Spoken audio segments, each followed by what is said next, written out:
అరే ఇలా మేమం చేప పులుసు పెట్టుకొని కుమ్మేద్దాం. పొద్దున్నే సరదాగా అలా సముద్రం దగ్గర ఉన్న హార్బర్ దగ్గరికి అయితే వెళ్ళాను. అప్పుడే లోడ్ దిగిందండి ఫ్రెష్ గా ఈ మేవ చేపలో. ఇంకా లేట్ చేయకుండా 2 చేపలు తీసుకున్నాను. కేజీ 250 రూపాయలు. అసలు ఈ చేప టేస్ట్ ఉంటదండి.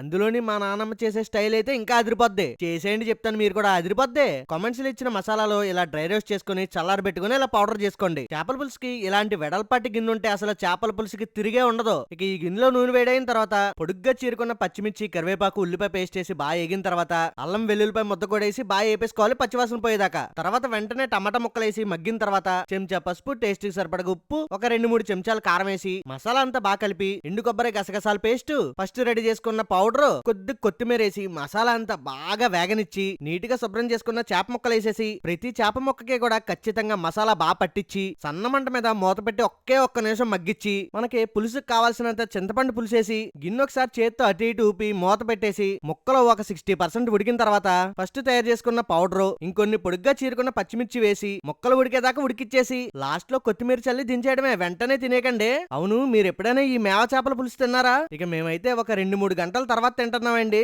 ముందు నానం తిని వెంటనే నన్ను కూడా తినమందే. ఫ్లేవర్ అదిరిపోయిందంట. బాగుందంటే ఇంక నేను ఆగుతానా? వేడి వేడి అన్నంలో ఈ మేవ చేపలు పులుసేసుకుని ఒక్కొక్క ముద్ద ఆస్వాదిస్తూ మధ్య మధ్యలో చేప తింటే ఉందండి నా సామి రంగా. మీరు లైక్ తో పాటు సబ్స్క్రైబ్ కూడా చేశారంటే కొద్దిగా సపోర్ట్ గా ఉంటుంది, మర్చిపోకండి. ఏ మాటగా మాట చేపల పులుసు అయితే సూపర్.